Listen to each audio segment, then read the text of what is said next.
Assalamualaikum warahmatullahi wabarakatuh. Perkenalkan, nama saya Putri Aina Kholis. Saya mahasiswa PPG Universitas Hamzan Waldi. Di sini saya akan mempresentasikan mengenai tugas saya, yaitu LK 3.1 saya mengenai menyusun best practice. Lokasi yang saya tempati yaitu SD Negeri Kertomulyo 01 Kecamatan Margoyoso, Kabupaten Pati.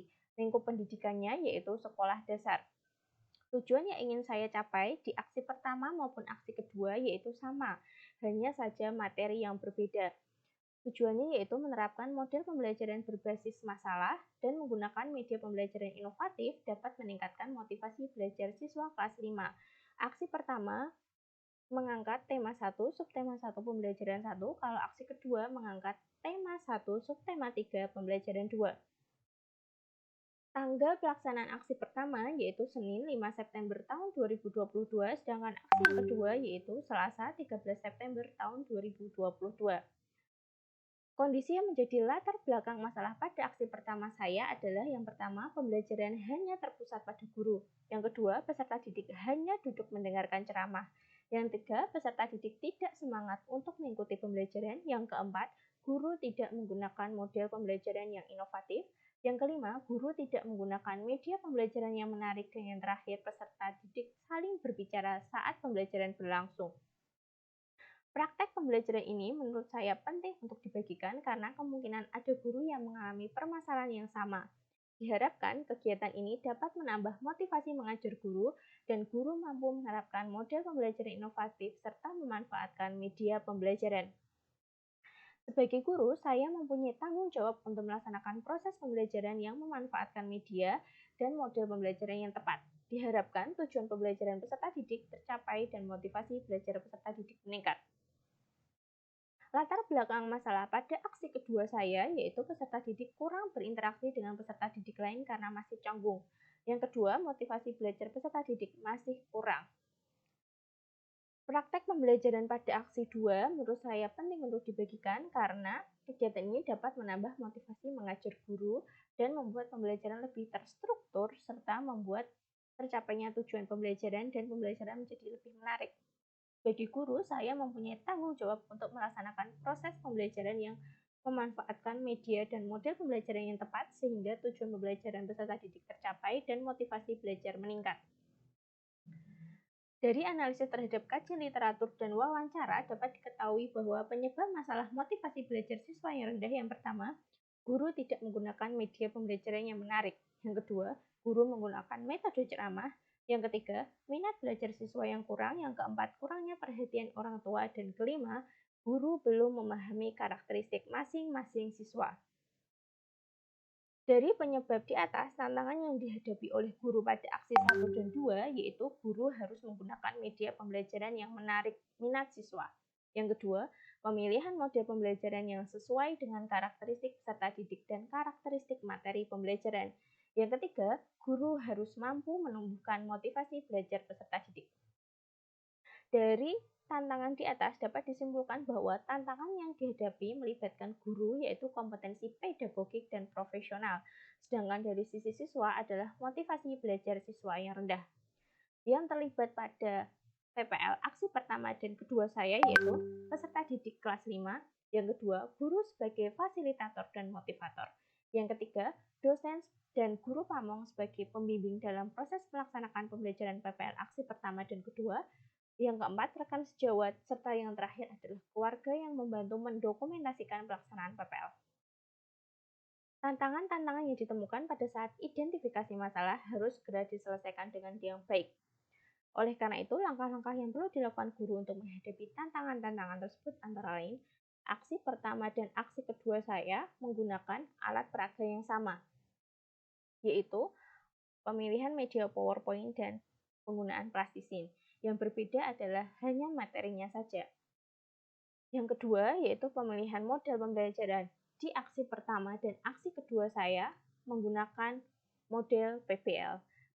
Jadi proses pemilihan model ini dimulai dengan guru mempelajari model-model dalam pembelajaran, memahami karakteristik siswa, mempelajari materi pelajaran yang terdapat di buku tema guru dan buku tema siswa.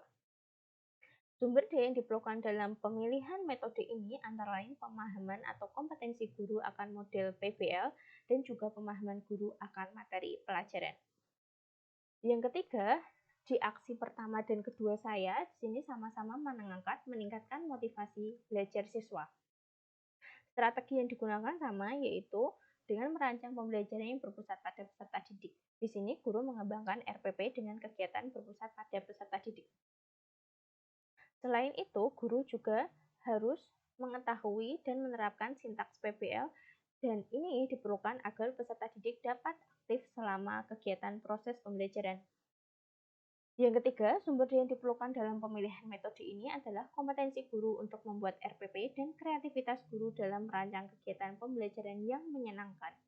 Yang keempat, untuk kegiatan penilaian yang dilakukan oleh guru, baik aksi 1 maupun aksi 2 sama-sama menggunakan penilaian dalam ranah kognitif, afektif, dan psikomotor.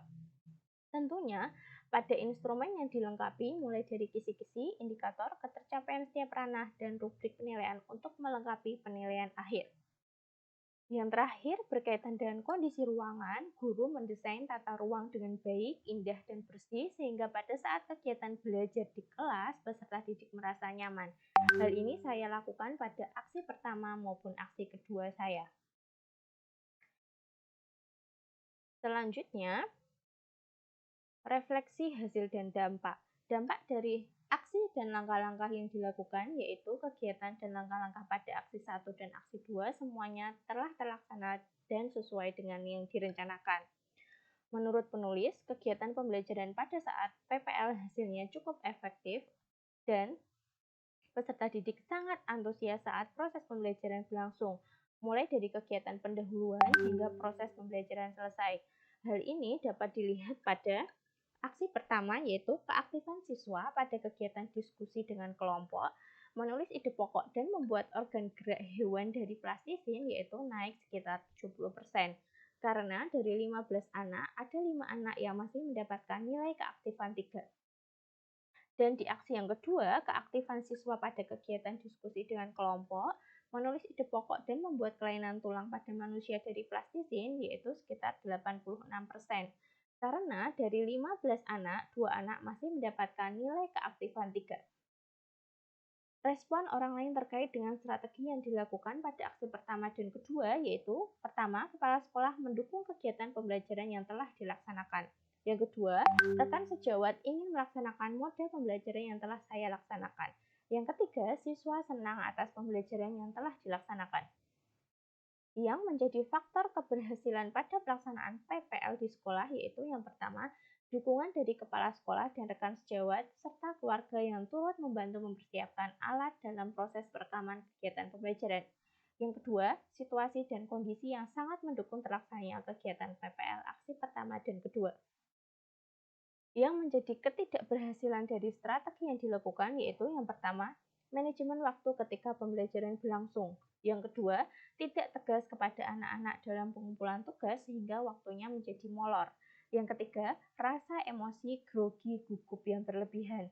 Yang keempat, ada 2 roll kabel yang meledak sebelum pelaksanaan PPL.